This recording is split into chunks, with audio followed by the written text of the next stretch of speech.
Bharatiya Janata party के जिला के अध्यक्ष श्री ओमवीर खड़गवंशी जी, जिला प्रभारी चौधरी राजा वर्मा जी, प्रदेश सरकार की मंत्री और यहां से चंदौसी विधानसभा सीट से लोकप्रिय प्रत्याशी श्रीमती गुलाब देवी जी, संभल से भारतीय जनता पार्टी के लोकप्रिय प्रत्याशी श्री राजेश सिंघल जी, विधान परिषद सदस्य श्री गोपाल अंजान जी, विधानसभा के प्रभारी श्री सुभाष भटनागर जी, नगर अध्यक्ष गिरीश रतन जी, जिला महामंत्री धीरेन्द्र यादव जी, कमल कुमार कमल जी, जिला पंचायत अध्यक्ष श्रीमती अनामिका यादव जी, नगर पालिका अध्यक्ष श्रीमती इंदु रानी जी, विधानसभा सदस्य गजराज सिंह जी, सतीश शर्मा जी, साध्वी गीता प्रधान जी और भारी संख्या में आज के इस चुनावी सभा में उपस्थित भाइयों बहनों, मैं सबसे पहले इस धरती पर जिसे इस क्षेत्र का वृंदावन भी कहा जाता है, मंदिरों का शहर भी कहा जाता है, ये मुरादाबाद मंडल की वृंदावन है और मैं वृंदावन की इस पावन धरा को कोटि कोटि नमन करते हुए पूज्य संतों का और आप सभी मतदाता भाइयों बहनों का, नागरिक बंधुओं का हृदय से अभिनंदन करता हूं, स्वागत करता हूं। भाइयों बहनों, मैं अभी इससे पहले गुन्नौर विधानसभा सीट में था। मैं पिछले दिनों असमौली में भी आया था और वहां पर आकर के केला देवी मंदिर में भी मैं गया था। हम लोगों ने वहां भी दर्शन किए और आज चंदौसी यहां की समाज समस्या को लेकर के श्रीमती गुलाब देवी जी लगातार आंदोलन करती थी, आवाज उठाती थी, उसके लिए मेहनत करती थी। आज चंदौसी अपनी एक नई आभा के साथ विकास के नए पथ को अंगीकार करते हुए आगे बढ़ रही है। इसके लिए मैं चंदौसी विधानसभा सीट और संभल विधानसभा सीट से जुड़े हुए आप सभी नागरिक बंधुओं का हृदय से अभिनंदन करता हूं। भाइयों बहनों, फर्क साफ है और ये फर्क आपको साफ नजर आता होगा। आज प्रातः काल से मैं मतदान का ट्रेंड देख रहा हूं। पहले चरण के 58 विधानसभा सीटों पर चुनाव चल रहा है और भारी संख्या में माताएं बहनें चुनाव मतदान के लिए निकल रही हैं। उनके मन में एक ही भाव है कि भारतीय जनता पार्टी की डबल इंजन की सरकार ने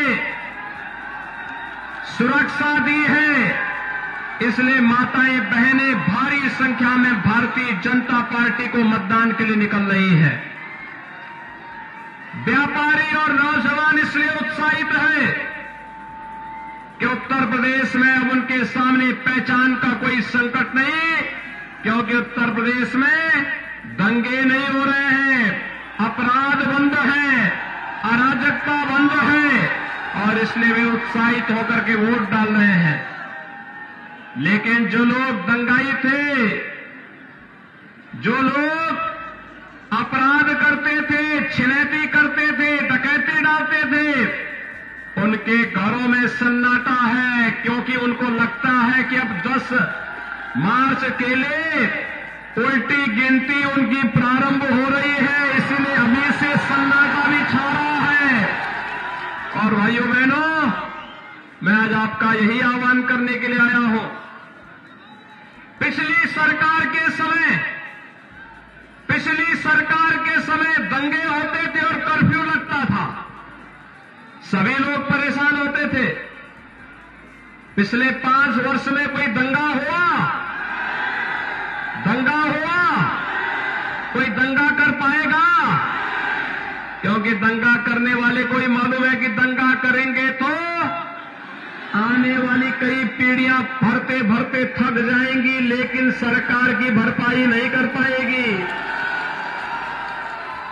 और घर बार तो बिकेगा ही बिकेगा। चौराहे चौराहे पर उनकी फोटो भी उल्टी करके लगाने का काम भी होगा।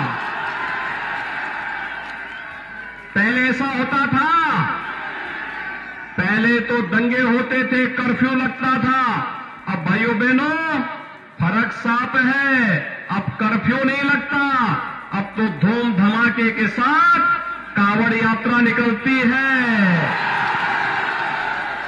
कांवड़ यात्रा पसंद है ना? पहले अपराधी व्यापारियों, किसानों, निर्दोष नागरिकों पर बम फेंकते थे। अब भाइयों बहनों अब बम नहीं, अब तो कांवड़ यात्री हर हर बम बम कह करके यात्रा निकालता है। यही फर्क है नए उत्तर प्रदेश में और सपा बसपा के उत्तर प्रदेश में, यही अंतर है। भाइयों बहनों, आज जब मैं संभल जनपद में आया हूं, आज यहां पर मुझे आप सबको बताना है कि कैसे आपके यहां पहले सत्ता प्रायोजित अपराधियों के द्वारा गुंडागर्दी की जाती थी। आधी आबादी का पार होता था, प्रदेश से व्यापारी पलायन करते थे, नौजवान के सामने पहचान का संकट आता था, किसान तबाह था, आत्महत्या करता था, नौजवान परेशान था क्योंकि नौकरी नहीं मिल रही थी, रोजगार नहीं मिल रहा था। व्यापारी इसलिए तबाह था क्योंकि कर्फ्यू लग जाता था। जब कमाई इसका सीजन आता था, कर्फ्यू लग जाता था। इस सदी की सबसे बड़ी महामारी कोरोना भी जिस राज्य की रफ्तार को न रोक पाया हो, पहली वेव आई, हमने नियंत्रित कर दिया। दूसरी वेव आई, प्रदेश को ऑक्सीजन के मामले में आत्मनिर्भर बना दिया। तीसरी वेव कब आई, कब चली गई, कोई पता नहीं। आपने वैक्सीन लगाया, सबको टेस्ट, फ्री में टेस्ट, फ्री में उपचार, और भाइयों बहनों सबको वैक्सीन। आपने वैक्सीन ले लिया? सभी लोगों ने? जिन लोगों ने वैक्सीन लिया है हाथ खड़ा करके मुझे बताओ। बहुत अच्छा, आप बहुत बहुत आपका अभिनंदन। भाइयों बहनों, जो वैक्सीन के बारे में दुष्प्रचार कर रहे थे, कहते थे ये मोदी वैक्सीन है, भाजपा वैक्सीन है, समय आ गया उनको जवाब देने का। इस मोदी वैक्सीन ने ही, इस बीजेपी वैक्सीन ने ही प्रदेश की 25 करोड़ जनता को कोरोना महामारी से बचाया है। जो वैक्सीन बचा रही है, उस वैक्सीन के कारण आप बचे हैं। तो भाइयों बहनों, मैं आप सबका आह्वान करूंगा कि आप सभी लोग इस वैक्सीन को मानते हैं ना। जब ये वैक्सीन आपकी जान बचा रही है, तो इस वैक्सीन से ही आप लोग अपनी रक्षा कर रहे हैं, तो यही सुरक्षा भी देगा ना। इसलिए भाइयों बहनों, जो जान बचाने वाला है वही आपकी रक्षा भी करेगा। आप इस बात को मानते हैं ना। और भाइयों बहनों, डबल इंजन की सरकार है, तो डबल डोज राशन भी मिलना होगा ना। मिल रहा है कि नहीं मिल रहा राशन? दोनों हाथ ला करके बोलो, डबल डोज राशन का मिल रहा है कि नहीं मिल रहा है?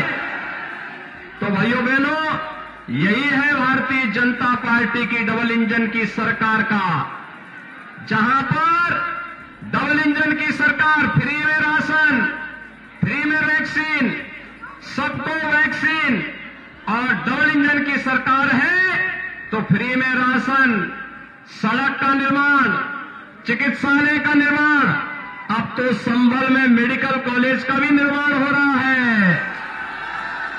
मेडिकल कॉलेज का निर्माण कार्य भी आपके संभल में हो रहा है।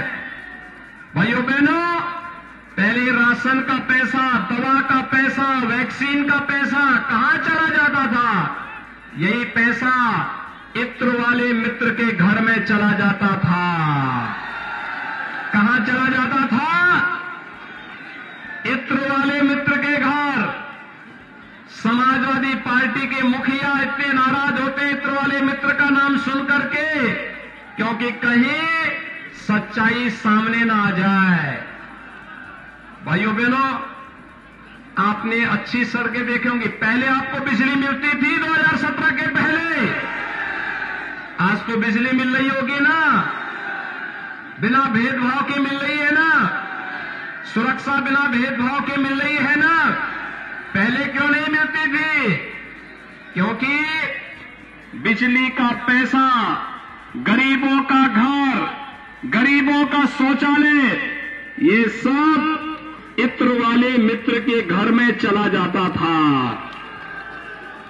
और इत्र वाला मित्र हो या माफिया हो या सकीफुल रहमान बर्क जैसे तालिबानी मानसिकता के लोग, इनके लिए बुलडोजर आवश्यक है ना। विकास भी और बुलडोजर साथ साथ चलना चाहिए ना।